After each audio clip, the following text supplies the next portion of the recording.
যাদুকৰী সোণৰ পাৰ্ক বহুত পুৰণি কথা। প্ৰহ্লাদপুৰ গাঁৱত বীৰু নামৰ এজন দুখীয়া খেতিয়ক বাস কৰিছিল।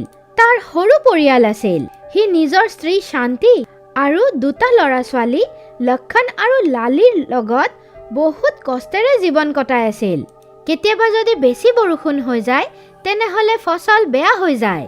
যদি কেতিয়াবা বৰষুণ নহয় তেনেহলে ফচল শুকাই যায়। তাৰ ওচৰত ইমান পইচা নাছিল কি সি এখন টিউবৱেল লগায়। এদিনাখন বীৰু নিজৰ ল'ৰা-ছোৱালী দুটাক লগত লৈ গৰুৰ গাড়ীত বহি বীজ আৰু খাদ আনাৰ বাবে বজাৰলৈ গৈ আছিল। তেতিয়াই সিহঁতে বাটত এটা পাৰ্ক দেখা পালে। তাৰ আগত ল'ৰা-ছোৱালী দুটাই কেতিয়াও পাৰ্ক দেখা নাছিল। তাৰ ওচৰত পোৱাৰ লগে লগে ল'ৰা-ছোৱালী দুটাই ক'লে, দেউতা আমাক ইয়াতে এৰি দিয়া। আৰু দুয়োজন গৰুৰ গাড়ীৰ পৰা জাপ মাৰি বাহিৰত ওলাই আহিল। বীৰুৱে ক'লে, আচ্ছা ঠিক আছে, মই তেতিয়ালৈকে বজাৰৰ পৰা আহি আছো। তোমালোক দুয়োজন কিন্তু বেলেগ ক'তো নাযাবা। দুপৰীয়া হৈ গৈছিল। ছেপ্টেম্বৰৰ মাহ আছিল। বৰ গৰম লাগি আছিল। এনেও বৰষুণ দিয়াৰ পিছত গৰমটো বৰ বিন্ধে। যেতিয়া ল'ৰা-ছোৱালী দুটা ভিতৰত গ'লে পাৰ্কৰ মালিৰ বাহিৰে আৰু তাতে কোনেও নাছিল। ল'ৰা-ছোৱালী দুটা গৈ জুলনাত বহি গ'ল। হঠাতে সকলো জুলনা বহুত জোৰে জোৰে নিজেই চলা আৰম্ভ কৰি দিলে। বতৰটো ডাৱৰীয়া হৈ গ'ল আৰু গোটেই পাৰ্কখনত এন্ধাৰ নামি আহিল। বহুত জোৰে বৰষুণ আৰম্ভ হৈ গ'ল।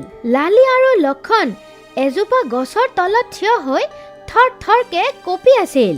তেতিয়াই হঠাৎ সূৰ্য ওলাই আহিল আৰু গোটেই পাৰ্কখন পোহৰেদি ভৰি গ'ল। সিহঁতে যি দেখিলে সেয়া বিশ্বাস কৰাটো বৰ টান আছিল। সেইটো বৰ সৰু ধুনীয়া পাৰ্ক আছিল য'ত চব জুলনা সোণৰ আছিল। আৰু পাৰ্কত ঘূৰি থাকোতে সিহঁতে দেখিলে কি এজন মহৰ্ষি বহি আছে। ল'ৰা-ছোৱালী দুটা তেওঁক প্ৰণাম জনালে। সাধু বাবাই ক'লে, কণমানি দুয়োজন, এই পাৰ্কৰ ভিতৰত যোৱাৰ বাবে কিছুমান নিয়ম আছে। লালিয়ে ক'লে, সেয়া কি? তেতিয়া তেওঁ ক'লে, যোনে যোৱা 2 বছৰত কোনো চুৰ কৰা নাই, একো মিছা কথা কোৱা নাই আৰু মা-দেউতাক দুখ দিয়া নাই, সিহঁতে এই পাৰ্কখনত জুলিব পাৰে। নহ'লে জুলনাবোৰ চোৱাৰ লগে লগে সেইবোৰ পাথৰৰ মূৰ্তি হৈ যাব।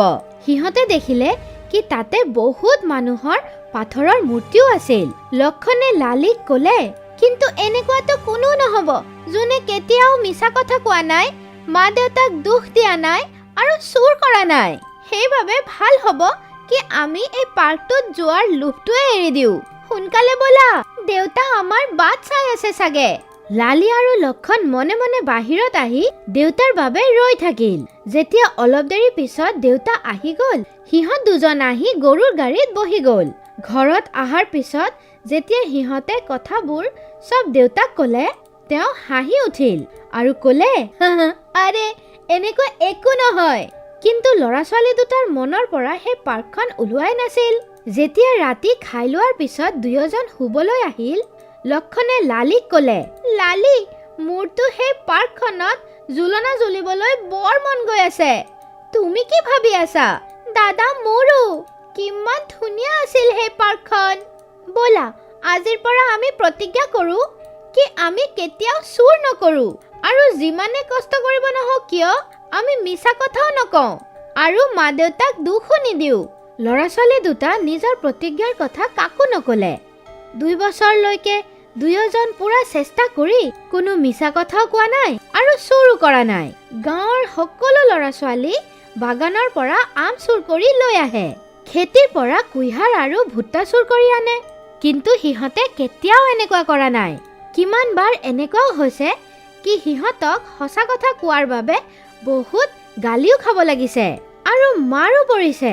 তথাপিও সিহঁত দুজন নিজৰ প্ৰতিজ্ঞা পূৰণৰ বাবে নিশ্চল হৈ থাকিল। সিহঁত দুয়োজন মা-দেউতাক কোনো দুখো দিয়া নাই। 2 বছৰ পূৰণ হৈ গৈছিল আৰু এতিয়াতো সিহঁতৰ চুৰ নকৰাৰ আৰু সঁচা কথা কোৱাৰ অভ্যাসো হৈ গৈছিল। গাঁৱৰ সকলো মানুহে নিজৰ ল'ৰা-ছোৱালীবোৰক সিহঁত দুজনৰ উদাহৰণ দিছিল। লক্ষণ আৰু লালিৰ এইবোৰ বৰ ভাল লাগিছিল। এতিয়াতো সিহঁতে এয়া নিৰ্ণয় লৈ লৈছিল কি নিজক সিহঁতে কেতিয়াও পৰিৱৰ্তন নকৰে।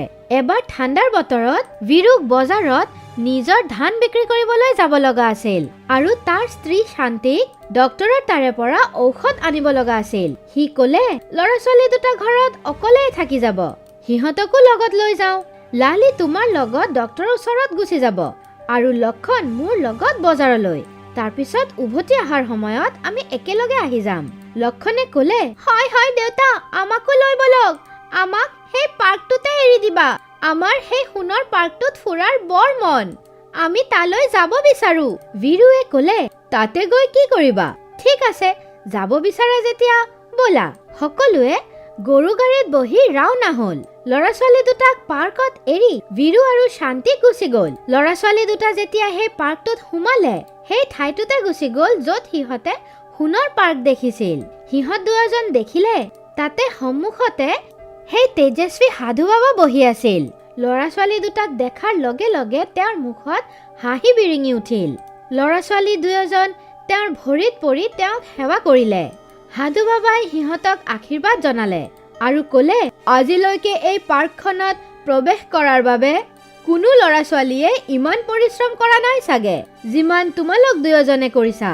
মই তোমালোক দুয়োজনৰ ওপৰত বৰ প্ৰসন্ন। যোৱা, যিখন জোলানতে জুলিব বিচাৰা গৈ পেলাই জুলি লোৱা, কিন্তু ঘৰলৈ যোৱাৰ আগত মোক লগ ধৰি যাবা। ল'ৰা ছোৱালী দুটা সকলো জোলনাত জুলিলে। তাৰে পিছত আহি সাধু বাবাৰ ভৰিৰ ওচৰত বহি গ'ল। সাধু বাবাই ক'লে তোমালোক দুয়োজন পৰীক্ষাত উত্তীৰ্ণ হৈছা। যোৱা, গৈ পেলাই সকলো পাথৰৰ মূৰ্তিবোৰক এটা এটাকৈ স্পৰ্শ কৰা। ল'ৰা ছোৱালী দুজন আচৰিত হৈ তালে আগুৱাই গ'ল য'ত পাথৰৰ মূৰ্তিবোৰ আছিল।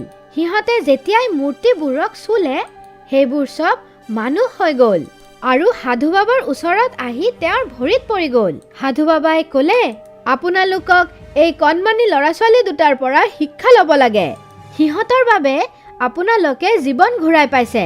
সকলোৱে সিহঁত দুয়োজনক বহুত আশীৰ্বাদ আৰু ধন্যবাদ জনালে। সাধু বাবাই ক'লে মৰমৰ শুন, পাৰ্কখনৰ সোঁফালে চুকলৈ যোৱা, তাতে ঢেৰ মোনা আছে, তাৰে পৰা এডাল এডাল মোনা লৈ আহা। ল'ৰা ছোৱালী দুয়োজন দৌৰি গ'লে আৰু এখন এখন মোনা আনি সাধু বাবাক দি দিলে। সাধু বাবাই সেই মোনাবোৰ সিহঁতক ধৰাই ক'লে মোনাবোৰত সোণৰ মোহৰ আছে, এইবোৰ চব তোমালোকৰ হয়। এইবোৰক তোমালোকে য'ত খৰচ কৰিব বিচাৰা তাতে খৰচ কৰিব পাৰা, কিন্তু যেতিয়াই তোমালোক কোনো পুণ্য বা ভাল কাম কৰিবা মোহৰবোৰ নিজে নিজে বাঢ়ি গৈ থাকিব। যেতিয়াই কোনো ভুল কাম কৰিবা তেতিয়াই মোহৰবোৰ কমি যাব। সংসাৰত অহা সকলো প্ৰাণীৰ সকলোতকৈ ডাঙৰ দায়িত্ব নিজৰ হয়। যদি সিহঁতে নিজক মিছাৰ পৰা দূৰত ৰাখি ধৈৰ্যৰ লগত নিজৰ জীৱন যাপন কৰিব পাৰে তেনেহ'লে এনেকুৱা কোনো কাম নাই সিহঁতে কৰিব নোৱাৰে। সেইবাবে তোমালোক দুয়োজন নিজৰ ভাল কৰ্মৰে এই মোনাবোৰ ভৰিব পাৰা, মোৰ পূৰ্ণ বিশ্বাস আছে। এয়া কৈ সাধু বাবা অদৃশ্য হৈ গ'ল। ল'ৰা ছোৱালী দুটা বৰ আনন্দিত হৈ গ'ল। সিহঁতে সদায় ভাল আৰু পুণ্যৰ কাম কৰিলে। সিহঁতৰ সকলো অভ্যাস আগতেই ভাল হৈ গৈছিল। এতিয়া সিহঁতৰ ওচৰত কোনো বস্তুৰে অভাৱ নাছিল। সিহঁতে যাদুই পাৰ্কত নিজৰ সততা আৰু ভাল ব্যৱহাৰৰ বাবে এনেকুৱা পুৰস্কাৰ পাব কেতিয়াও সপোনতো ভবা নাছিল।